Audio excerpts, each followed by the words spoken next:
हम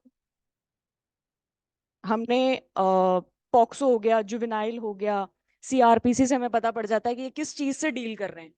लेकिन इसमें क्या होता है, ये जो टर्मिनोलॉजी है ना इसकी, नेगोशिएबल इंस्ट्रूमेंट एक्ट, अगर बेसिक अपने सिर्फ बेसिक बात कर रहे हैं अभी अपन आज वाली क्लास में, तो हमें क्या पता है कि नेगोशिएबल इंस्ट्रूमेंट डील किससे कर रहा है? कोई बता सकता है? अगर जनरली अगर पता हो, थोड़ा सा लगेगा कि इतने भारी भारी वर्ड यूज हो रहे हैं, पराक्रम्य लिखित अधिनियम, ठीक है। तो हमें सबसे पहले इसकी टर्मिनोलॉजी समझनी है कि ये बोलना क्या चाहता है, ठीक है। सबसे पहले वर्ड यूज कर रहा है इन्होंने नेगोशिएबल। हम पहले मीनिंग ऑफ द टर्म पढ़ेंगे आज की क्लास में। ये जो पॉइंट्स हैं, 5 चीजें, ये आज अपन क्लास में डील करने वाले हैं। सबसे पहले आता है कि नेगोशिएबल का मतलब क्या होता है, फिर हम देखते हैं कि इंस्ट्रूमेंट का मतलब क्या होता है, ठीक है। नेगोशिएबल का मतलब होता है ट्रांसफरेबल, यानी जिस चीज का आप अंतरण कर सकते हो, ठीक है। और इंस्ट्रूमेंट का मतलब होता है, कोई भी अगर लेमैन लैंग्वेज में मैं बोलती हूँ तो इंस्ट्रूमेंट का मतलब कोई कागज का टुकड़ा बोल सकती हूँ मैं। अभी हम लीगल लैंग्वेज पे नहीं आ रहे हैं, हम सिर्फ बेसिक चीजों से डील कर रहे हैं कि मैम इंस्ट्रूमेंट क्या होता है और नेगोशिएबल क्या होता है। क्योंकि किसी जगह जाने के लिए हमें उस टर्म का मतलब भी तो पता होना चाहिए, टर्म का मतलब ही नहीं पता है। नेगोशिएबल कि मैम ठीक है, आपने बता दिया अंतरण कर सकते हैं, किसका अंतरण बता रहे हो। इंस्ट्रूमेंट का मतलब मैं ये बोल देती हूँ कागज का कोई भी टुकड़ा। ये बहुत बेसिक लैंग्वेज है। तो अगर कोई भी डॉक्यूमेंट है, अगर उसको मैं ट्रांसफर कर रही हूँ, नेगोशिएबल इंस्ट्रूमेंट एक्ट के अंदर डील करेगा। क्या बोला मैंने? वो नेगोशिएबल इंस्ट्रूमेंट के अंदर आएगा। यहां तक क्लियर हुआ? कोई doubt? Meaning of the term तो मैम हमारी क्लियर हो गई है। अब हम बात करते हैं डेट्स, ठीक है। यहाँ पे हमारे पास 2 डेट्स हैं और एक्ट का नंबर भी है। यहां से हमारे प्रीलिम्स से 3 क्वेश्चन, 3 नंबर पक्के हैं, अगर हमें ये चीजें पता है तो। और क्वेश्चन में अगर ये भी आ जाता है, जैसे मैं क्वेश्चन का पैटर्न भी बता रही हूँ, कि अगर पूछ लिया what do you mean by negotiable और 4 ऑप्शन दे दिए, तो तुम्हें पता होना चाहिए कि नेगोशिएबल का मतलब क्या है, ठीक है। क्लियर हुआ यहां से? अब डेट्स की बात करते हैं, तो सबसे पहले एक्ट का नंबर बहुत जरूरी है, बहुत पूछते हैं, हर जुडिशरी एग्जामिनेशन में पक्का क्वेश्चन आता है। और माइनर लॉ है तो एक्ट नंबर आपको कंठस्थ याद होना चाहिए, ठीक है। तो यहाँ पे मैंने बता दिया कि मैम एक्ट का नंबर है 26 ऑफ 1881। क्या होता है 26 ऑफ 1881 का मतलब? क्या? यस, यानी 26 नंबर का एक्ट है। जैसे हमारे लॉज जो बनते हैं ना, तो 1881 वाला जो ईयर है ना, उसमें 26 नंबर का एक्ट नंबर बता रखा है। क्लियर हुआ? अब मैम ये 2 डेट्स भी हमें याद करनी है क्या? बहुत ज्यादा जरूरी है। अपना बर्थडे भूल जाना बट ये डेट्स मत भूलना, क्योंकि तुम्हारा नंबर एक एक marks can decide your merit. सबसे पहले मैंने थोड़ा डेट ऑफ एसेंट मुझे ऊपर लिखना चाहिए था बट मैंने इधर लिख दिया। सबसे पहले तो डेट ऑफ प्रेसिडेंशियल एसेंट, कब डेट, कब साइन हुआ था बिल, बिल से एक्ट बना, उसकी डेट 9 दिसंबर 1881। क्लियर है? उसके बाद में अपना आता है एनफोर्समेंट डेट, कब लागू हुआ, तो ये हो गया हमारा 1 मार्च 1882। यहां तक क्लियर है? हमने फर्स्ट चीज डील कर ली है आज की क्लास की। क्या डील करा? डेट्स हमने देख ली, क्लियर है। एक्ट नंबर उस तरफ मत देखो, और इन्फोर्समेंट डेट 9 दिसंबर 1881, यहां तक क्लियर। अब आते हैं कुछ इंपॉर्टेंट डेफिनेशंस के ऊपर। क्लियर है? डेफिनेशंस के अंदर मैम, अभी आरजेएस के पर्पस से तो मैम हमें सिर्फ चैप्टर 17 ही पढ़ना है। क्यों पढ़ा रही हो? डेफिनेशन पता तो होना चाहिए ना, एक्ट क्यों बना है। यानी कोई मूवी है, उसका डायरेक्टर हमें पता है कि क्यों बना रहा है, एक्टर्स भी तो पता होनी चाहिए ना। तो डेफिनेशन कैन, जब हम अपना मेंस का आंसर लिखेंगे तब ये तो वहां पे। बना दिया, इतना कुछ लिख दिया।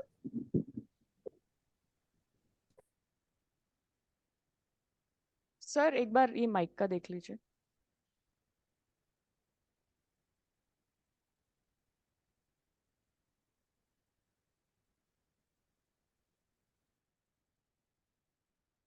ओके, तो डेफिनेशंस के अंदर अपन बात करते हैं तो हमें नेगोशिएबल इंस्ट्रूमेंट की डेफिनेशन पता होनी चाहिए कि मैम कहाँ है ये डेफिनेशन, कहीं लिखा हुआ है क्या? क्योंकि हमने लेमैन लैंग्वेज तो समझ ली कि क्या बोलना चाहते हैं। तो इंपॉर्टेंट डेफिनेशन में सेक्शन 13 जो है एनआई एक्ट का, वो बात करता है कि नेगोशिएबल इंस्ट्रूमेंट होता क्या है।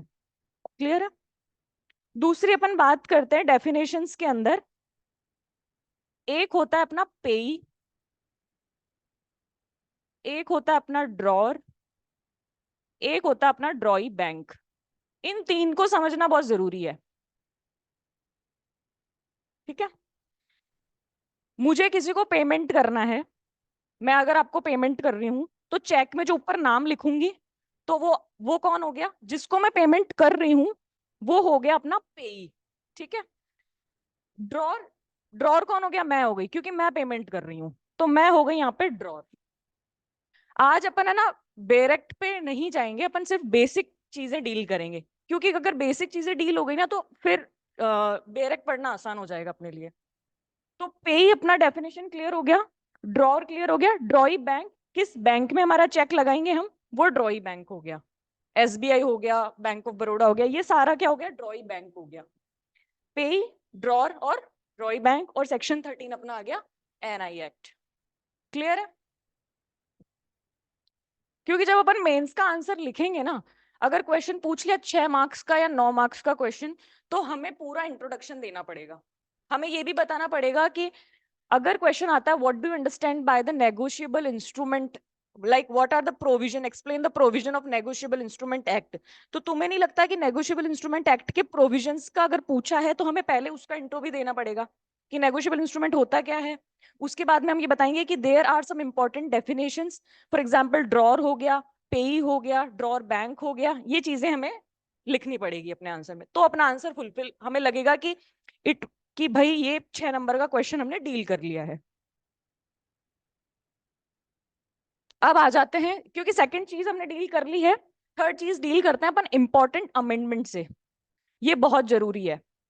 यहां से देख लो, बंच ऑफ क्वेश्चंस हैं, इतने क्वेश्चंस बन रहे हैं कि अगर डेट्स का ही क्वेश्चन बना के दे दिया और लगता है कि 5 नंबर 6 नंबर एनआई में से क्वेश्चन आएंगे, तो डेट्स में से समझ के चलना कि अगर 6 क्वेश्चन आ रहे हैं ना तो आधे नंबर इधर से आएंगे।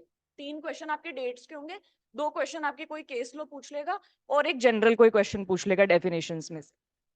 अमेंडमेंट्स की बात करते हैं। सबसे पहले हमारा अमेंडमेंट हुआ 1988 के अंदर, जिससे हमें पता है कि हमारा चैप्टर 17 ऐड हुआ है। अगर क्वेश्चन आता है कि which, by which amendment chapter 17 was added, तो हम लिखेंगे 1988। इसकी डेट कौन सी है? 1 अप्रैल 1988। ये एनफोर्समेंट डेट सबकी याद करना आपको, ये चार्ट बना लो, ये जरूरी है, फोटो क्लिक कर लो या चार्ट बना लो इसका। और 1988 से मैम प्रोविजंस कौन से ऐड किए गए थे? तो प्रोविजंस अपने ऐड हुए थे सेक्शन 138 से लेके 142 तक पूरे। 1988 अमेंडमेंट, 1 अप्रैल 1988 इसकी डेट है, और प्रोविजंस इसके जो ऐड हुए हैं वो ऐड हुए हैं सेक्शन 138 से 142 तक। दूसरा अमेंडमेंट 2002 वाला अमेंडमेंट आया हमारे पास। 2002 वाला अमेंडमेंट, इसके एनफोर्समेंट डेट है अपनी 6 फैब 2003। इससे कौन से प्रोविजंस ऐड हुए मैम? सेक्शन 143, 144, 145, 146, 147। ये कल मैं पूछूंगी क्लास में, ठीक है, जब अपनी कल क्लास होगी तब। 143, 144, 145, 146 एंड 147। फिर आता है अपने पास 2015 का अमेंडमेंट। ये अमेंडमेंट की अभी सिर्फ अपन प्रोविजंस और डेट देख रहे हैं, उसमें क्या ऐड हुआ है जब अपन डायरेक्ट पढ़ते जाएंगे तो अपन विद अमेंडमेंट्स डील करेंगे। तो 15 जून 2015 हमारा इन्फोर्समेंट डेट हो गया, और इससे जो प्रोविजंस ऐड हुए वो हो गया 142 का subsection 2 and 142 A. Then we have 2018 amendment, जो लेटेस्ट अमेंडमेंट था हमारा। ठीक है, तो लेटेस्ट अमेंडमेंट सबसे पहले 1 सितंबर 2018 का था। उसके बाद में उससे जो सेक्शन ऐड हुए वो 143 ए एंड 148। गुड, क्लियर हुआ? यहां तक कोई डाउट?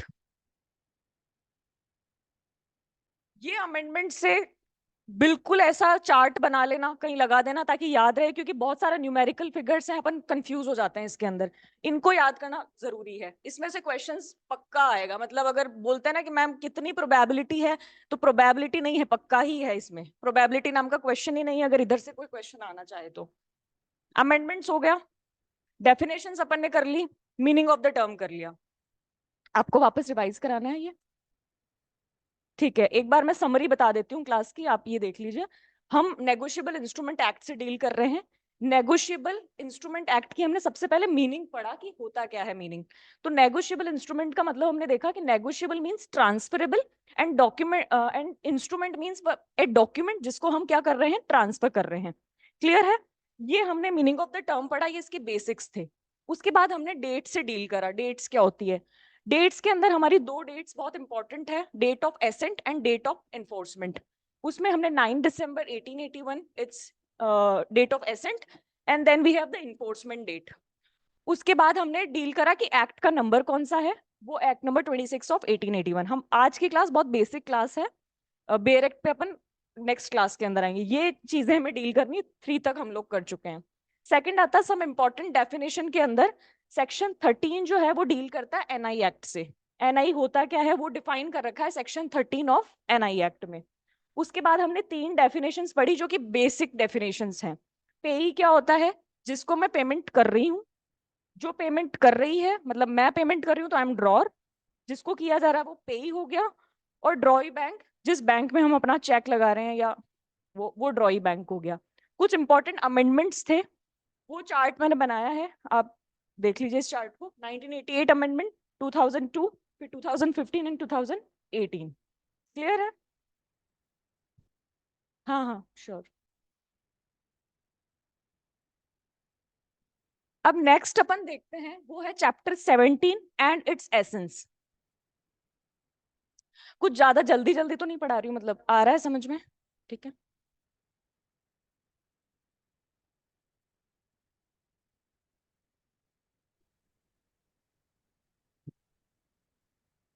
ओके,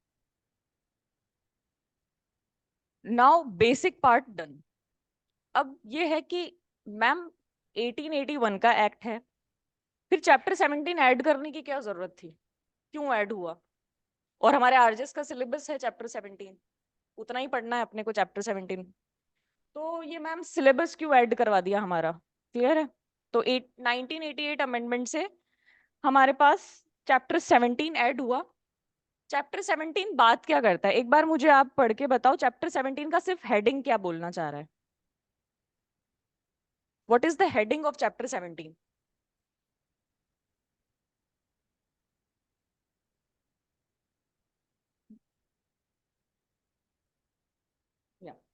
क्या बात कर रहा है ये? पेनल्टीज की बात कर रहा है। किस बारे में बात कर रहा है? पेनल्टीज के बाद बात कर रहा है। तो पेनल्टीज मैम, ऐसा तो हमने आईपीसी में भी देखा था कि आईपीसी भी पेनल्टीज से डील करता है। क्या जरूरत थी इसको बनाने की अलग से सिलेबस, और एक्स्ट्रा ऐड कर दिया हमारा। तो एक मैक्सिम है हमारी जो ये कहता है कि special law prevail over general law. क्या बोला मैंने? General law. तो मैम ये स्पेशल लॉ बनाया है, तो ये स्पेशल लॉ प्रिवेल करेगा जनरल लॉ पे। क्लियर हुआ? क्योंकि ये अब क्या होता है, स्पेशल लॉ डील करता है, कहाँ डिफाइन कर रखा है? आईपीसी में। कहाँ?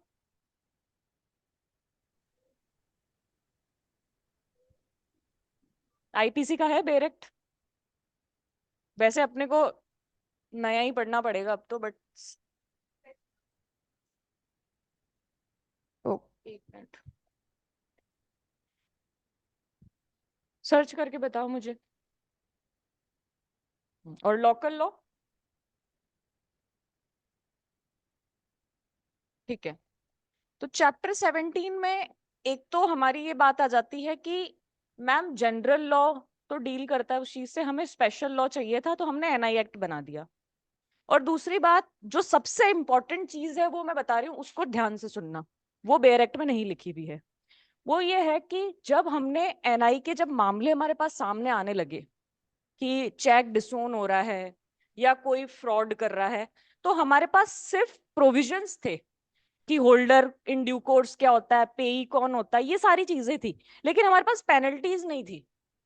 अगर कोई आपका चेक डिसोन कर, किसी का चेक डिसोन हो गया है, तो तुम पेनल्टीज क्या मतलब उसको कोई लाइबिलिटी नहीं है उसके ऊपर, उसकी लाइबिलिटी भी तो कास्ट करना जरूरी है ना, इसलिए चैप्टर 17 ऐड हुआ है। क्या बोला मैंने? हम्म, ये बहुत जरूरी था, तो चैप्टर 17 हमारे पास आया।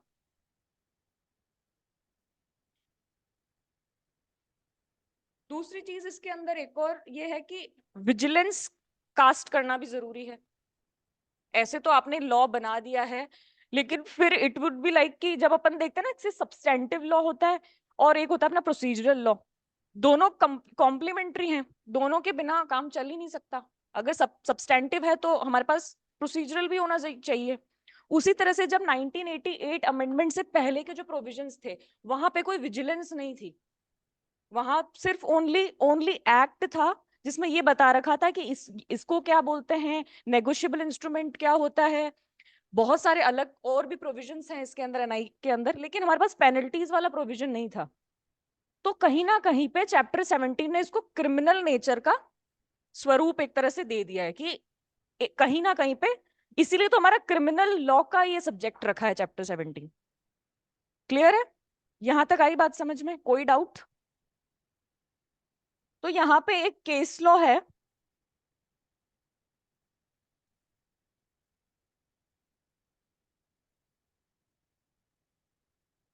केस लॉ लिख लीजिए जिसमें ऑब्जेक्टिव बता रखा है कि क्या ऑब्जेक्टिव है इसके।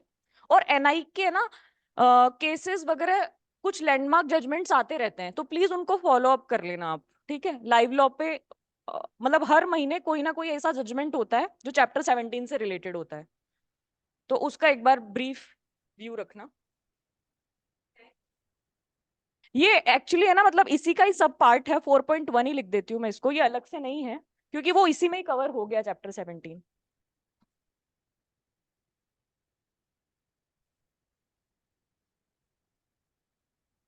केस लॉ इधर लिख रही हूँ, कृष्ण वर्सेस दत्ता राया, 2008 का केस है ये। इसके अंदर ऑब्जेक्टिव्स के बारे में बताया गया था।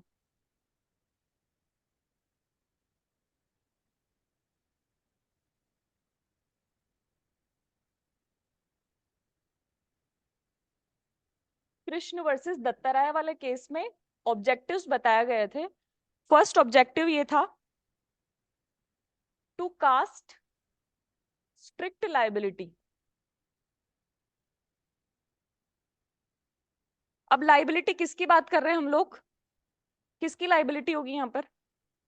जो डिफॉल्ट करेगा, और जो डिफॉल्ट कर रहा है वो कौन हो गया? आप शायद डेफिनेशन वाली जब हमने डील करा तब नहीं थे। तो जो डिफॉल्ट कर रहा है, तो वो कौन हुआ हमारा एनआई के पर्पज से? जो डिफॉल्ट कर रहा है वो ड्रॉर हो गया। तो ड्रॉर की लाइबिलिटी कास्ट करनी है हमको, to cast strict liability of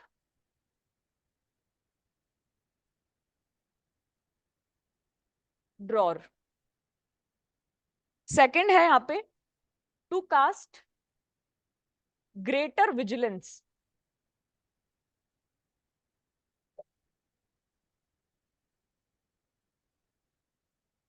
clear?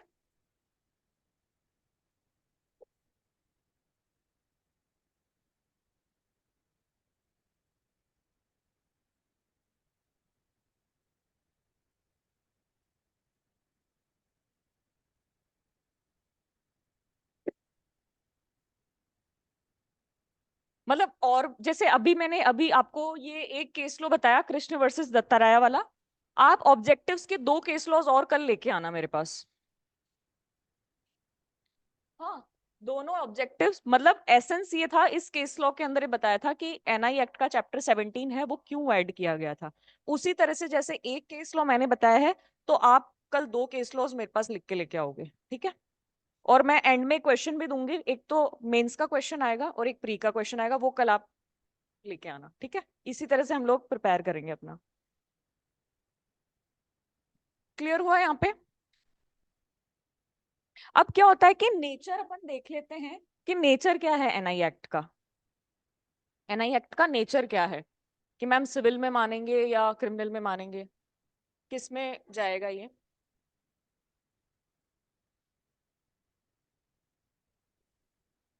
तो इसके नेचर की अगर अपन बात करते हैं तो बेसिकली ये क्या है, नेचर सिविल रॉन्ग का है लेकिन इसको क्रिमिनल ओवरटोन दिया गया है।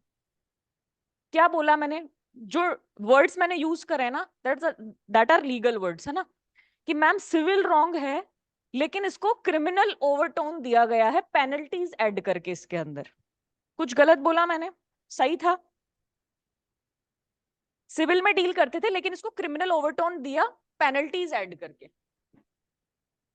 और जो मैंने मैक्सिम बताई थी आपको, general that special law prevail over general law, उसके अंदर भी एक चीज रह गई थी कि मैम आईपीसी से हम इसको इक्वेट नहीं कर सकते हैं। उसके लिए भी हमारे पास एक केस लॉ है, वो केस लॉ भी लिख लीजिए।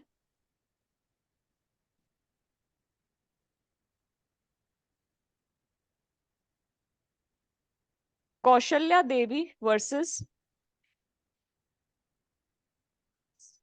Special law prevail over general law.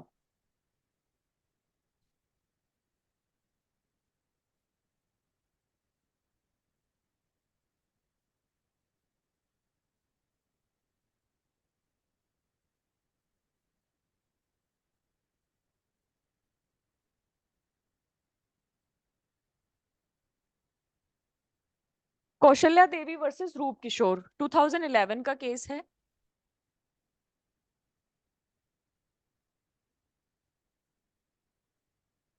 इस इस केस में बेसिकली ये बोला गया था कि अगर आईपीसी में जो ऑफेंसेस हैं और एनआई में जो ऑफेंसेस हैं, क्या वो सेम नहीं है क्या? क्या हम फोर्जरी में डील नहीं कर सकते इन वाले केसेस को? फोर्जरी में भी तो जा सकता है ना। तो नहीं किया डील। इस केस में ये बोला कि जो ग्रेविटी है ना आईपीसी वाले ऑफेंसेस की, आईपीसी में जो ऑफेंसेस अपने दे रखे हैं उनकी ग्रेविटी एनआई एक्ट के अंदर जो ऑफेंसेस दे रखे हैं उससे डील नहीं कर सकता। ये दोनों अलग अलग चीजें हैं। ये वाले इनकी जो ग्रेविटी है वो कैन नॉट बी इक्वेटेड, हम उसको इक्वल नहीं कर सकते हैं क्योंकि आईपीसी के जो ऑफेंसेस हैं उनकी ग्रेविटी हाई है कंपैरेटिवली एनआई एक्ट से। क्लियर हुआ? इसका लिख लीजिए, एक बार मैं लिखवा देती हूँ कि gravity can not be equated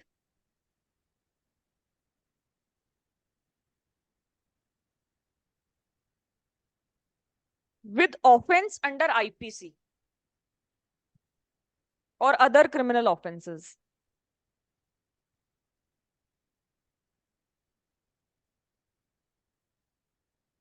ये कौशल्या देवी के अंदर बोला गया था, अदर क्रिमिनल ऑफेंसेस, क्योंकि उनकी जो ग्रेविटी है वो हाई है, ऑब्वियस सी बात है। तो एनआई एक्ट के अंदर उनको डील नहीं किया। एनआई एक्ट जो है वो है सिविल रॉन्ग लेकिन उसको क्रिमिनल ओवरटोन दिया गया है। ये समझना बहुत जरूरी है। और अगर अपने मेंस के आंसर में अगर तुम ये लिखोगे ना तो ये अलग हाईलाइट होगा, क्योंकि आपको बेसिक पता होना चाहिए। हम लोग डायरेक्ट रट के मेंस एक टाइम पे हम कर सकते हैं लेकिन जो होता है ना एक चेरी ऑन द केक, वो इन केस लॉस से लगेगा हमें। क्योंकि तुम्हें पता होना चाहिए कि बैकग्राउंड क्या है, क्यों criminal overtone, nature of civil wrong, ये सारी चीजें हैं जो कंप्लीटली बैकग्राउंड को डिस्क्राइब करेगा और एग्जामिनर को लगेगा कि हाँ आपने एक्चुअल में आपको पता है कि एनआई एक्ट क्या होता है। क्लियर हुआ यहाँ तक? कोई किसी को डाउट? आपको डाउट है कोई? क्लियर हो गया? ये हमारा बेसिक डन। ये जो क्लास के अंदर हमने पढ़ा आज 5 टॉपिक, वो क्लियर हो गए। क्या क्या पढ़ा कौन बताएगा समरी मेरे को, क्योंकि अपन अब बेयर एक्ट पे आने वाले हैं। आप बताओ। हम्म।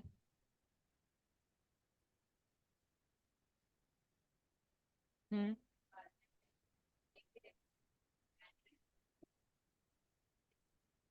हम्म। हम्म। हम्म। कितने अमेंडमेंट हुए हैं अभी तक? 4 अमेंडमेंट। कौन कौन से हुए? 2। 18 4 अमेंडमेंट, ठीक है। कौन से अमेंडमेंट से ऐड हुआ चैप्टर 7? ठीक है। और एसेंस क्या थी फिर उसकी?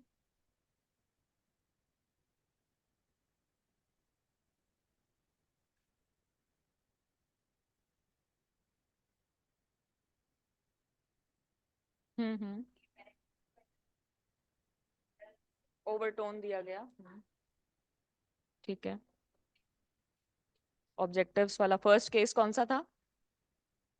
वर्सेस दत्ता राय वाला केस, कौशल्या देवी वाला। अब अपन आ जाते हैं 1988 अमेंडमेंट जो हुआ था, उस अमेंडमेंट से जो सेक्शंस डील करे गए थे, हम उनको पढ़ेंगे। अब अपन अमेंडमेंट वाइज पढ़ेंगे, ठीक है। जैसे हम लोग अभी 1988 अमेंडमेंट को डील करेंगे, उसके बाद में 2002 को करेंगे, फिर 2015, क्योंकि वो फिर याद रह जाएगा माइंड में कि ये 1988 का अमेंडमेंट था, यहाँ से यहाँ तक था, और उसके बाद में 2002 में क्या क्या ऐड था, वो सारी चीजें विद केस लॉस। क्लियर है? तो बेयर एक्ट पे अपन आते हैं।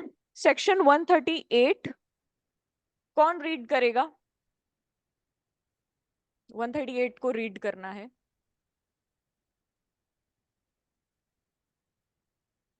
एक बार इंग्लिश में, एक बार हिंदी में। यहाँ पे ज्यादातर हिंदी मीडियम है या इंग्लिश? अच्छा, तो पहले आप इंग्लिश वाला रीड कर लीजिए।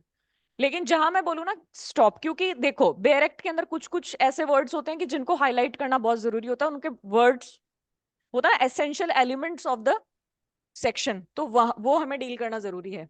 Okay, start. हम्म। हम्म।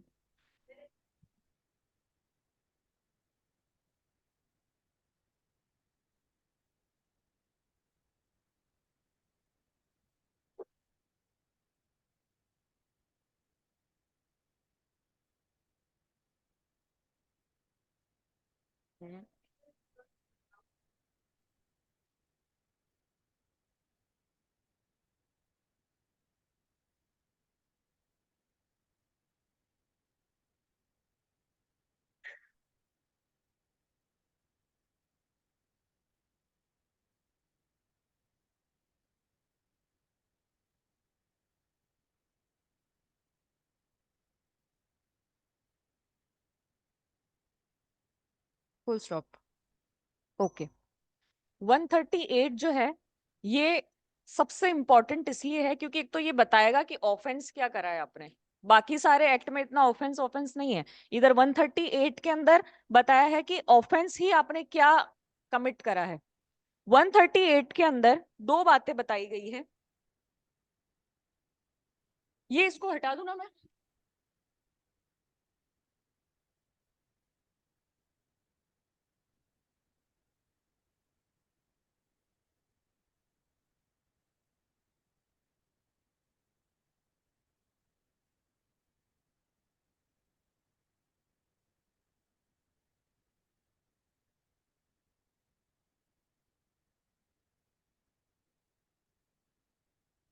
सेक्शन 138, पहली बार फर्स्ट चीज इसके अंदर जो बता रखी है वो है कि चेक ड्रॉन प्लस रिटर्न। ये शॉर्ट में लिख रही हूं मैं।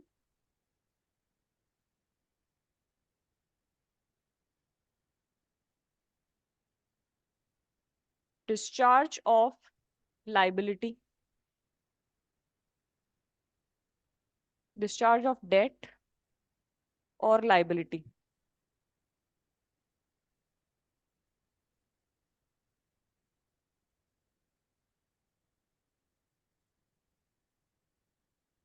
डिसोन।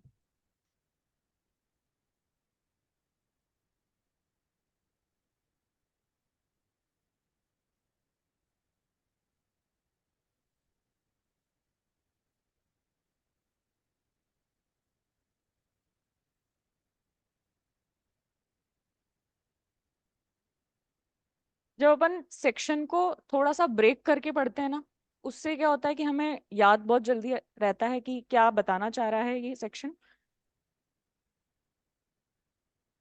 सेक्शन 138 के अंदर सबसे पहले लेमैन लैंग्वेज में हम समझेंगे कि होता क्या है। आपने कोई चेक ड्रॉ किया, उसको बैंक में लगाया, वो रिटर्न हो गया। क्या बोला मैंने? आपने कोई चेक ड्रॉ किया, उसको बैंक में लगाया, रिटर्न हो गया। और आपने चेक क्यों लगाया था? क्योंकि आपको कोई ऋण का भुगतान करना था, डिस्चार्ज ऑफ डेट या फिर कोई लाइबिलिटी। ठीक है, आपने चेक क्यों लगाया? क्योंकि आपको किसी ऋण का भुगतान करना था, डिस्चार्ज ऑफ डेट या फिर कोई लाइबिलिटी। वो चेक आपने ड्रॉ किया, वो रिटर्न हो गया। और डिसोनर किस तरह से डिसोनर? या तो आपके अकाउंट में इनसफिशिएंट फंड है, ठीक है, या फिर फंड इस तरह का है कि एक्सीड कर रहा है अमाउंट को, जितना होना चाहिए उतना। दो बातें बोली गई है बेयर एक्ट में कि डिसोनर बिकॉज अमाउंट इज इनसफिशिएंट, या फिर और वर्ड यूज किया गया, या फिर एक्सीड कर रहा है। एक्सीड मतलब ये होता है कि जैसे कोई एक अमाउंट है, उससे ज्यादा ही है। एक्सीड का मतलब ये है कि जैसे 1 लाख है, तो 1 लाख से ज्यादा का अमाउंट एक्सीड कर रहा है। आपको चेक ड्रॉ करना था 1 लाख का, आपने ज्यादा का ड्रॉ कर दिया, वो चीज है। तो डिसोन हो गया आपका, या तो इनसफिशिएंट है या फिर एक्सीड द अमाउंट, और उसकी पनिशमेंट से डील किया गया है।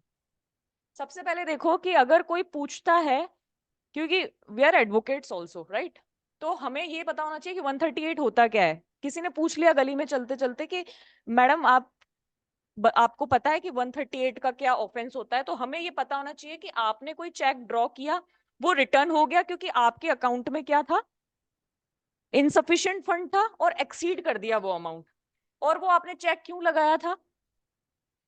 ये जो है ना, इसको बिल्कुल हाईलाइट कर लो, क्योंकि डिस्चार्ज ऑफ डेट है या लाइबिलिटी, मतलब इतने जजमेंट्स है ना इसके ऊपर।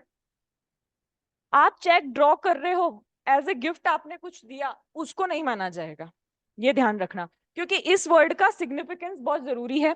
डिस्चार्ज ऑफ डेट, या तो आप कोई डेट दे रहे हो, या कोई लाइबिलिटी है आपके ऊपर, उसको डिस्चार्ज करने के लिए आपने अगर पेमेंट किया है, तो ही 138 अप्लाई होगा, वरना अप्लाई नहीं होगा। और इसकी पनिशमेंट क्या पड़ी थी हमने? punished with the imprisonment for a term which may extend to 2 years। कितना बताया इसमें? 2 years plus twice the amount of the check। जो भी अमाउंट है ना हमारे चेक का, अगर 1 लाख है अमाउंट का चेक, तो कितना देना पड़ेगा हमें? ट्वाइस, कितना हो गया? 2 लाख वो देना पड़ेगा, और 2 years। और और है इसके अंदर, और विद बोथ। अब यहां तक तो हमने देखा कि मैम ये चीजें हो गई, तो क्या मैंने अगर डिसोन, मेरा अगर चेक डिसोन हो गया है, तो क्या मैं मतलब क्रिमिनल लाइबिलिटी आ जाएगी क्या मेरे ऊपर? कल ही मुझे 2 साल के लिए सजा दे देंगे? ऐसा नहीं होता। उसके लिए हमारे पास 3 प्रोविजंस हैं, क्योंकि हम बेयर एक्ट में देखते हैं ना, प्रोवाइडेड जब लिखा होता है ना, कि परंतु अगर उस प्रोवाइडेड को साथ में लेके अगर अपन पढ़ रहे हैं, तो लगेगा कि हाँ, फिर हमें लगेगा ये सारा सेक्शन क्लियरली क्या बताना चाह रहा है। अभी तक हमने ये नहीं पढ़ा है कि क्या इंतु परंतु क्या क्वेश्चंस हैं और आगे प्रोवाइडेड क्या है। अभी हमने सिर्फ इतना पढ़ा कि मैम हमने कोई चेक लगाया, डिस्चार्ज ऑफ होल डेट या लाइबिलिटी है, रिटर्न हो गया, इनसफिशिएंट है, ब्ला ब्ला, ठीक है। तो हमारा पनिशमेंट यहाँ पे डील कर रही है।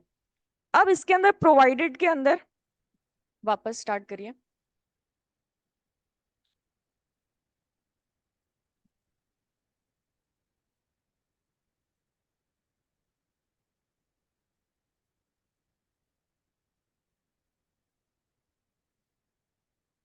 ओके, फर्स्ट प्रोवाइडेड इसके अंदर बता रखा है कि आपने चेक को प्रेजेंट करा बैंक के अंदर, ठीक है, presented to the bank within a period of 6 months from the date on which it is drawn। आज क्या डेट है? 23 जैन, ठीक है। आज से 6 महीने, जैसे आज मैंने ड्रॉ करा चेक, ठीक है, ड्रॉर हूं ना मैं, तो मैंने ड्रॉ कर दिया चेक को। 23 जनवरी से लेके 6 महीने तक मुझे बैंक में क्या करना है? उस चेक को लगाना है। या फिर इसमें बोला है और with in the period of its validity. क्योंकि क्या होता है कि आरबीआई क्या करता है, कोई वैलिडिटी निर्धारित कर देता है कि इतने टाइम पीरियड तक आपको चेक को लगाना है। तो अभी क्या वैलिडिटी है इसकी? 3 मंथ्स। फिर इसमें बात क्या करी गई है? Which ever is earlier. तो विच एवर इज अर्लियर कौन सा हो गया? 3 मंथ। और ये आरबीआई वाला अगर चेंज होता रहता है, तो उसका अपने को ध्यान रखना पड़ेगा। तो अभी राइट नाउ 3 मंथ्स है, तो या तो 6 मंथ या फिर 3 मंथ, तो which ever is earlier 3 month.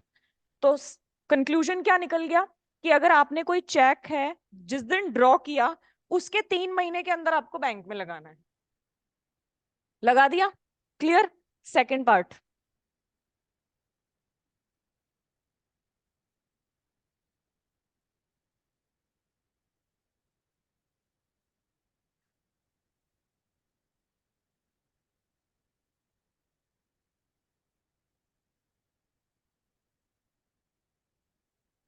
Okay, अब क्या हुआ, आपने बैंक में चेक लगा दिया। बैंक में चेक लगाने के बाद में बैंक से इंफॉर्मेशन आ गई कि आपका तो चेक है वो रिटर्न हो गया है, क्योंकि इसमें फंड नहीं है या फिर जो भी एक्सीड कर रहा है। वो इंफॉर्मेशन किसको मिलेगी? पेई को मिल गई। उसको मिलते ही 30 दिन के अंदर अंदर वो नोटिस किसको देगा? ड्रॉर को देगा कि भाई ऐसा ऐसा सीन है, हमारे पास में पेमेंट इनसफिशिएंट हो रहा है। तो उस पेई ने क्या दिया? नोटिस दिया। तो फर्स्ट वाले प्रोवाइडेड में हमने देखा कि चेक लगना कब है, 3 मंथ्स वाला पार्ट अपन ने देख लिया। सेकंड वाला प्रोवाइडेड में अपन ने देखा कि नोटिस जो है वो कितने दिन के लिए दिया जा रहा है? 30 डेज। और 30 डेज का नोटिस कब से दिया जाएगा? बैंक से इंफॉर्मेशन मिलेगी तब। और कौन देगा? पे ही देगा। किसको? ड्रॉर को। क्लियर है? यहां तक कोई डाउट? थर्ड वाला पार्ट पढ़ना।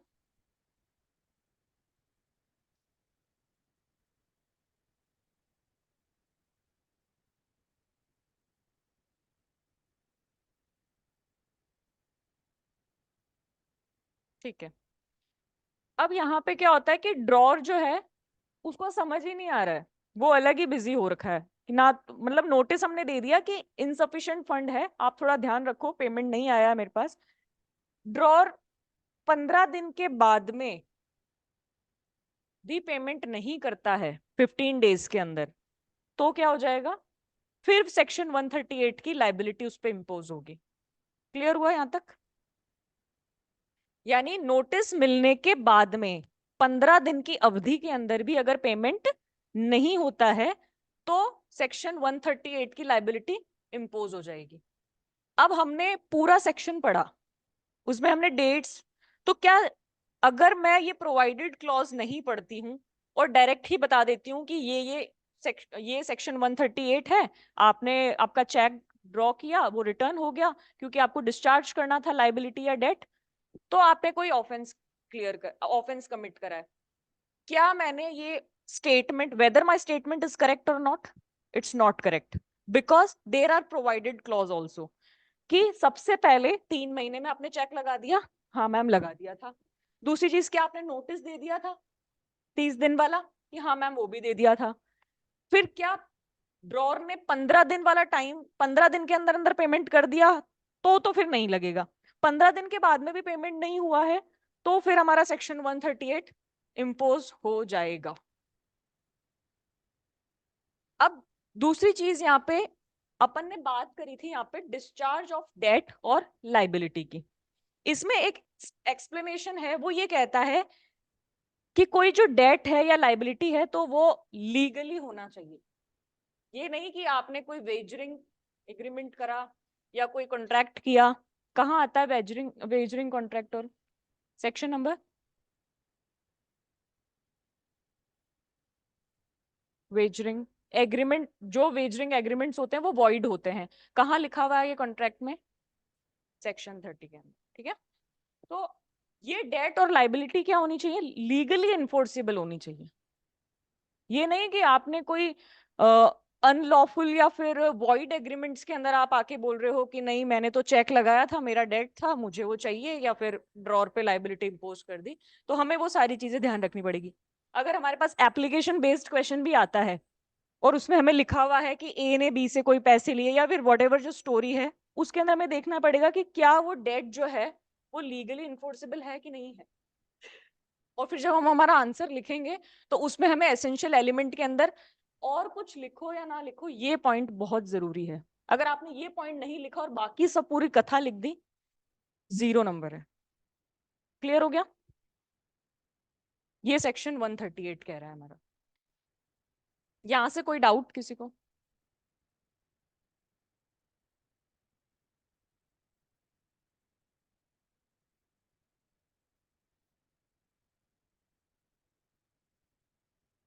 Section 139, section 139, presumption in favour of holder, यानी धारक के पक्ष में कुछ उपधारणाएं भी होती है, वो देखना है कि क्या प्रिजम्पशंस लेके चल रहे हो। It shall be presumed, unless the contrary is proved, that the holder of check received the check of nature referred to in section 138 for the discharge in whole or in part of any debt or other liability. जब तक कि अन्यथा साबित न कर दिया जाए, यह उपधारणा की जाएगी कि चेक के धारक ने वह चेक धारा 138 में निर्दिष्ट किसी ऋण अथवा अन्य दायित्व के भाग या पूर्णतः उन्मोचन के लिए प्राप्त किया है। क्या बोला 139 के अंदर? क्या ये नहीं कह रहा कि जो अपन ने अभी 138 में पढ़ा था विद एक्सप्लेनेशन इस पॉइंट के बारे में, उसी बारे में बात कर रहा है ये कह रहा है कि ये प्रिज्यूम किया जाएगा, और इट शैल बी प्रिज्यूम्ड है, मे बी प्रिज्यूम नहीं है, शैल बी प्रिज्यूम्ड मतलब आप उसको रिबट नहीं कर सकते। क्लियर? तो यहां बोला गया कि आपने अगर कोई चेक लगाया है ना, तो ये माना जाएगा कि ये चेक इसलिए लगा है क्योंकि आपको डेट का कोई डिस्चार्ज करना है या लाइबिलिटी का कोई डिस्चार्ज करना है। तो 139 से हमारा पॉइंट वापस क्लियर हो गया, क्योंकि इट शैल बी प्रिज्यूम्ड है, मे बी प्रिज्यूम नहीं है यहाँ पे। क्लियर हो गया? यहां कोई डाउट 139 में?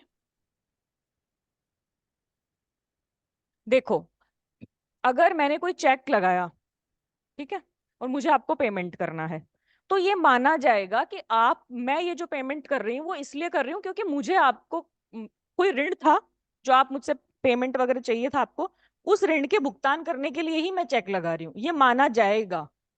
क्योंकि अपन ने जब कंडीशन पढ़ी थी ना 138 की, तो उसमें भी ये लिखा हुआ था, डिस्चार्ज ऑफ डेट और लाइबिलिटी। क्लियर? तो ये माना जाएगा, आप इस चीज को रिबट नहीं कर सकते।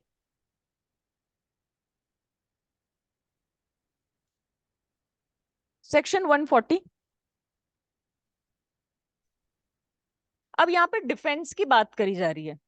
क्या डिफेंस के बारे में बात करी जा रही है? एक बार जनरल देख लेते हैं कि अगर मैंने लगा दिया कोर्ट में चेक, मतलब बैंक बैंक में चेक लगा दिया, या फिर ऐसा कोई केस अराइज होता है, तो मैं अगर ये डिफेंस में बोलूं कि नहीं मुझे तो पता ही नहीं था कि मेरा केस डिसऑन हो गया, ऐसा मैं बोल सकती हूँ क्या? नहीं बोल सकती, ये डिफेंस में ले ही नहीं सकती। क्यों? क्यों नहीं ले सकती? पहली चीज तो ये है कि डिस्चार्ज ऑफ डेट और liability is the prime essential requirement of section 138, उसके अलावा कोई बात ही नहीं हो रही है यहाँ पे। और दूसरी चीज 140 सेक्शन एक तो इसलिए भी है, और अगर अपन थोड़ा सा दिमाग भी लगाएं तो ये भी, वरना फिर सारे डिफेंस के अंदर यही बोल देंगे हमें पता नहीं था। आप लाइबिलिटी से भाग नहीं सकते, you can not escape from your liability under section 140। इसीलिए शायद इस सेक्शन को बनाया गया है, ये सेक्शन को इंक्लूड किया गया है। हम ये भी देखेंगे कि सेक्शन को इंक्लूड क्यों किया गया है। अगर ये सेक्शन नहीं होता तो there would be lots of defences जो हमारे पास में आते हुए बोलते कि हमें पता नहीं था हमारा चेक डिसोन हो गया है। ओके, तो mistake of law is no excuse. Clear है? कौन सी मैक्सिम है इसके लिए? इग्नोरेंशिया जूरिस नो एक्सक्यूजेट। इग्नोरेंशिया फैक्ट का है, ignorance of fact is not excusable, ignorance of law is excusable. ठीक है? तो मिस्टेक ऑफ फैक्ट को आप एक्सक्यूज कर सकते हो, लेकिन लॉ को एक्सक्यूज नहीं कर सकते। सेक्शन 140 को रीड कर लेती हूं मैं। It shall not be defence in a prosecution for an offence under section 138 that the drawer had no reason to believe when he issued the cheque that the cheque may be dishonoured on the presentment for the reason stated in the section. कि मुझे तो पता ही नहीं था कि check dishonour हो जाएगा, या मेरे पास अकाउंट में इनसफिशिएंट फंड है, मुझे नहीं पता था। यानी ये सेक्शन जो है, और ज्यादातर क्वेश्चन 139 और 140 पर भी आए हैं क्वेश्चन मेंस के अंदर, बहुत क्वेश्चन आए हैं जिनको केस क्लॉज से हमें सपोर्ट करके पूरा आंसर लिखना पड़ता है। क्लियर हो गया यहां तक? कोई डाउट? अब बात करते हैं ऑफेंसेस बाय कंपनीज। ज्यादा मतलब वो तो नहीं हो रहा, माइंड में थोड़ा ऐसा बल्क हो गया है पूरा, कि क्या कहाँ से चल रहे थे, क्या हो रहा है, कुछ नहीं ना, क्लियर हो रहा है ना यहाँ से यहाँ तक?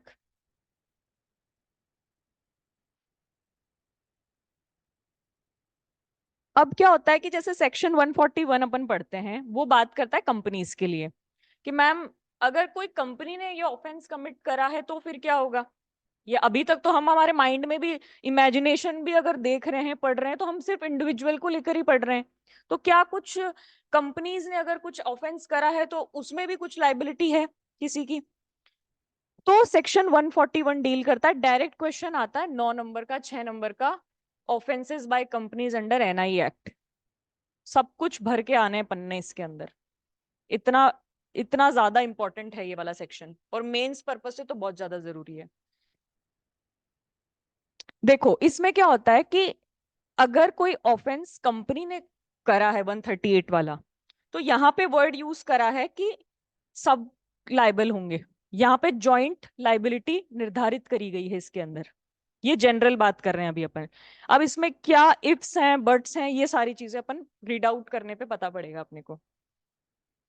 If the person committing an offense under section 138 is a company, so every person who at the time the offense was committed was in charge of and was responsible to the company for the conduct of the business of the company, as well as the company shall be deemed to be guilty of the offense and shall be liable to be proceeded against and punished accordingly.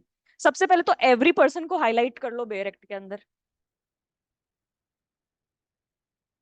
और यहां पे बोला गया कि every person who at the time the offence was committed, जिस समय offence commit हुआ है, उस समय अगर इंचार्ज है या रिस्पॉन्सिबल है कंपनी को, कंपनी के बिजनेस को कंडक्ट करने में, तो वो लाइबल होगा। यानी अपने को ये चीज देखनी पड़ेगी कि whether the person was incharge of और responsible for the conduct of the business, वो लाइबल होगा। यानी सबसे पहले तो 141 में जो ये वाला पैराग्राफ है, उसमें सिर्फ इतना बताया है कि सब लोग लायबल होंगे। अब इसको रिबट करना पड़ेगा। अगर किसी को पता ही नहीं है, नॉलेज ही नहीं है, क्या पियोन को आप लाइबल कर सकते हो weather he is the person, क्या वो लाइबल हो सकता है? क्योंकि वो कंडक्ट ऑफ द बिजनेस में नहीं आएगा, उसका रिस्पॉन्सिबल है वो किसी चीज के लिए नहीं होगा। provided that nothing contained in this subsection shall render any person liable to punishment if he proves, अगर वो ये रिबट कर दे कि जिस समय ऑफेंस कमिट हुआ था, एक तो उसकी नॉलेज नहीं थी, क्या था, विदाउट हिज नॉलेज, और दूसरा था that he exercise all due diligence to prevent the commission of such offence, यानी उसने अपना पूरा प्रयास करा उस ऑफेंस को रोकने का। अगर वो ये प्रूव कर दे, क्या प्रूव करना पड़ेगा उसको? दो चीजें प्रूव करनी पड़ेगी। पहली चीज, एक तो नॉलेज नहीं था, कि मुझे पता ही नहीं था कि क्या हो रहा है, पियोन आके बोल सकता है। और दूसरे केस में that he exercise all due diligence, उसने अपना पूरा देखा कि ऑफेंस को वो प्रिवेंट कर सके, तो लाइबल नहीं होगा। तो ये तुम्हें नहीं लगता कि ये कहीं ना कहीं पे एक्सेप्शंस में फॉल कर रहा है सेक्शन 140 के? ठीक है, 141 के ऑफेंसेस बाय कंपनीज, इसको। हाँ। हम्म।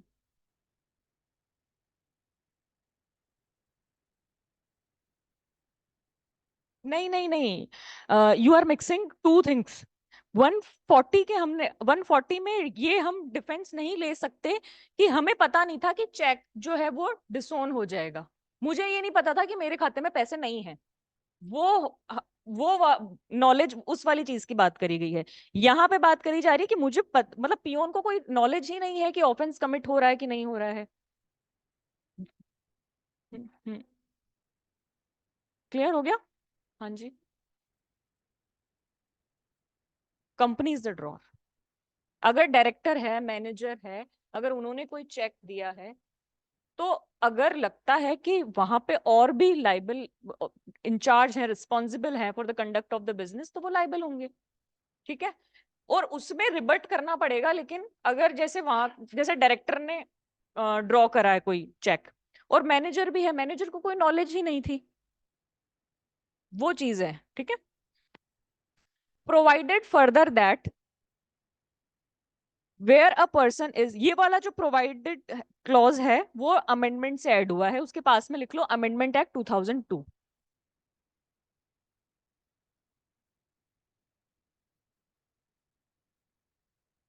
हाँ, provided further that where a person is nominated as director of a company by virtue of his holding any office or employment in the central government or state government or financial corporation owned or controlled by central government or state government, as the case may be, he shall not be liable for prosecution under this chapter। बड़े ही तरीके से इन्होंने बोला है कि अगर कोई भी डायरेक्टर है सेंट्रल गवर्नमेंट या स्टेट गवर्नमेंट वाली कोई कंपनी है या कोई फाइनेंशियल कॉरपोरेशन है जिसको केंद्र सरकार या राज्य सरकार चला रही है, तो उस डायरेक्टर की लाइबिलिटी को ही खत्म कर दिया। यानी ऊपर अपन ने जो कथा पढ़ी है वो इस पर लाइबल नहीं होगी। किस पे लाइबल नहीं होगी? जो भी डायरेक्टर है सेंट्रल स्टेट गवर्नमेंट वाला या कोई ऐसी कॉरपोरेशन है जो सेंट्रल स्टेट गवर्नमेंट चला रहा है। क्लियर हो गया? यानी अभी तक हमने जो पढ़ा, अगर हमें बोले कि क्या एक्सेप्शन है इसका, तो हमारे पास ये आ गया कि मैम इस पे लाइबल, ये वाली लाइबिलिटी इंपोज नहीं होगी। क्लियर हो गया? यहां तक कोई डाउट किसी को? अब अपन पढ़ते हैं इसका subsection 2। Notwithstanding anything contained in subsection 1, where any offense under this act has been committed by a company and it is proved that the offense has been committed with the consent or connivance, इस पे consent पे highlight करो, consent word को, consent को highlight करो, connivance को highlight करो, attributable को हाईलाइट करो, नेग्लेक्ट को हाईलाइट करो।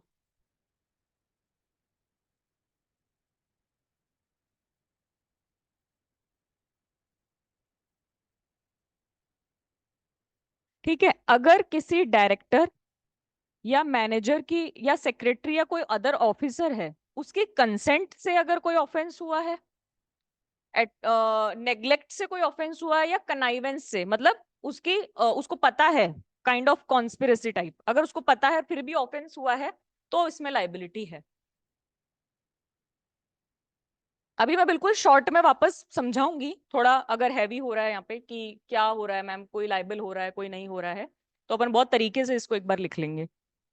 देखो अब इसमें मैं बिल्कुल समरी देख लेते हैं अपन इसकी 138 की, एक बार डायरेक्ट को हटा दो, क्लियर अपन ये कर लेते हैं कि सबसे पहले तो मैम 138 हमने ये पढ़ा कि ऑफेंस क्या होता है, ठीक है।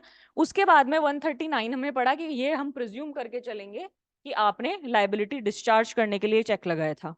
140 में मैम हमने ये पढ़ा कि कोई भी डिफेंस आप ये नहीं ले सकते कोर्ट में आके कि मुझे पता नहीं था, आपको पता होना चाहिए, you can not escape your liability. 141 में हमने कंपनी के बारे में पढ़ा कि ऑफेंसेस बाय कंपनीज के अंदर मैम ये होता है कि अगर जो भी वहां पे काम कर रहा है, रिस्पॉन्सिबल है, इंचार्ज है, तो वो लाइबल होगा कंपनी में। ये बहुत बेसिक चीज है। अगर मैम किसी को वहां पे पता नहीं है या उसने अपना प्रयास करा उसको रोकने, अपराध को रोकने से, तो लाइबल नहीं होगा। और दूसरी चीज ये है कि अगर वहां के डायरेक्टर, मैनेजर या कोई ऑफिसर है, उसकी कंसेंट से कोई ऑफेंस हुआ है, तो फिर लाइबल है ही है। अगर डायरेक्टर ही जाके बोल रहा है कि हाँ ठीक है लगा दो चेक, इनसफिशिएंट फंड है, पता होने के बावजूद भी लगवा रहा है, तो लाइबल है। लेकिन मैम अगर जो डायरेक्टर है या डायरेक्टर है, अगर वो सेंट्रल गवर्नमेंट का है या स्टेट गवर्नमेंट का है या कोई फाइनेंशियल कॉर्पोरेशन है जो सेंट्रल और स्टेट गवर्नमेंट चला रही है, उसमें तो मैम लाइबिलिटी हटा रखी है इसके अंदर। ये अपन ने बहुत लेमैन लैंग्वेज में अपन ने बात करी है, ये लॉ हमें पता है कि ये चीजें होती है। इसके अलावा कंपनी का मतलब क्या है, ये भी चीज हमें एक्सप्लेनेशन, स्पष्टीकरण में बता रखी है। और आजकल क्वेश्चंस इस तरह से भी आते हैं कि ना 141 जो सेक्शन है ऑफेंस बाय कंपनीज, उसमें प्रोवाइडेड क्लॉज कितने हैं, एक्सप्लेनेशन कितना है। क्योंकि कुछ सेक्शंस होते हैं जिसके अंदर 5 या 6 एक्सप्लेनेशंस होते हैं, जैसे सेक्शन 11 है सीपीसी का, ठीक है, तो उसमें हमें पता होना चाहिए कि कितने एक्सप्लेनेशंस हैं, तो वो नंबर ऑफ एक्सप्लेनेशंस पूछ लेते हैं। तो 141 में हमारे पास प्रोवाइडेड क्लॉज 2 हैं, उसके अलावा एक एक्सप्लेनेशन है। और वो एक्सप्लेनेशन ये कहता है कि कंपनी का मतलब क्या होता है, क्योंकि जब अपन इतना पढ़ रहे हैं कि company, offence by company, offence by company, और हमें कंपनी का ही मतलब नहीं पता। तो कंपनी का मतलब ये है कि कोई भी बॉडी कॉर्पोरेट, इंक्लूड्स फर्म, इसमें फर्म भी आ रही है, कोई अदर एसोसिएशन ऑफ इंडिविजुअल्स भी आ रहा है। यानी अगर लॉयर्स का कोई एसोसिएशन बना लिया, चेक लगाया, डिसोन हो गया, कहाँ आएगा? नहीं, एनआई में। डेट और लाइबिलिटी का होना चाहिए प्रोवाइडेड, ठीक है। दूसरी चीज, डायरेक्टर कौन है मैम? कि इन रिलेटिंग टू अ फर्म, अगर कोई फर्म के बारे में बात कर रहे हैं तो पार्टनर भी डायरेक्टर माना जाएगा। क्लियर है? अब इसमें से टाइप ऑफ क्वेश्चन किस तरह से बनेगा? डायरेक्ट क्वेश्चन बनता है एनआई एक्ट में, ऑफेंस कौन सा हो रहा है, अगर ऑफेंस बाय कंपनी है तो उसके बारे में बताओ। दूसरी बात आ सकती है इसमें, एनालिसिस वाला क्वेश्चन भी आ सकता है। A and B party, association आपको देखना है कि फर्म है क्या है। अगर फर्म है और इन डेफिनेशन में फॉल कर रही है तो डेफिनेटली हमारा सेक्शन 141 अप्लाई हो जाएगा। हुआ थोड़ा माइंड ब्रॉड हुआ, किस टाइप के क्वेश्चन आ सकते हैं? क्योंकि अभी मुझे नहीं लगता कि वो बेसिक जो फॉलो अप कर रहे हैं उसमें थोड़ा चेंज तो होगा, वो नहीं आएगा। जो पुराना पैटर्न है ना, कि डायरेक्ट आपको बता दिया कि लिख लो उसके ऊपर, तो आपको थोड़ा सा माइंड ब्रॉड करके फिर लिखना पड़ेगा इसके अंदर। क्लियर हो गया? यहां तक कोई डाउट? आज की क्लास इतनी ही। अभी कोई डाउट है आज की क्लास में किसी भी तरह का, केस लॉज, ऑब्जेक्टिव्स या कुछ भी?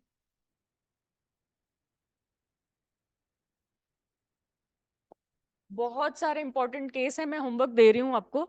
आपको कल एक तो 138, 139, 140 और 141 जो आज हमने पढ़ा है, उसमें आपको एक तो ये देख के आना है कि इंपॉर्टेंट केस लॉज कौन से हैं, जो लैंडमार्क जजमेंट्स हैं। दो दो तीन, हर सेक्शन के दो केस लॉ आपको पता होने चाहिए। कुछ भी मत उठा के लेके आना जो एक्चुअल में रेलेवेंट है उसके बारे में, क्योंकि वो हम हमारे आंसर में मेंशन करेंगे, ठीक है। 139 का जो प्रिजम्पशन है उस पर भी बहुत सारे केस लॉज हैं, मैं लिख के लेके आऊंगी कल केसेस, वो भी कल हम डील करेंगे क्या किस बारे में बोल रहा है ये। और 141 में भी अगर आपको ये लगता है कि ऑफेंस बाय कंपनीज का क्वेश्चन आया है मैम, तो कंप्लीट कैसे होगा हमारा आंसर, ये पूरी रामायण लिखनी है अपने को। उसके अलावा दो केस लो अच्छे से, जिसके अंदर ये बोला गया है कि there is a liability on the director, there is not liability on director, क्योंकि सुप्रीम कोर्ट के अपने अपने विचार हैं उसके अंदर। तो वो आपको केस लॉ लिख के लेके आने हैं। और आज का जो क्लास है वो प्रॉपर लर्न होना चाहिए कि किस, कौन सा अमेंडमेंट है, इन्फोर्समेंट डेट क्या है, एक्ट का नंबर क्या है, ठीक है। Okay, thank you.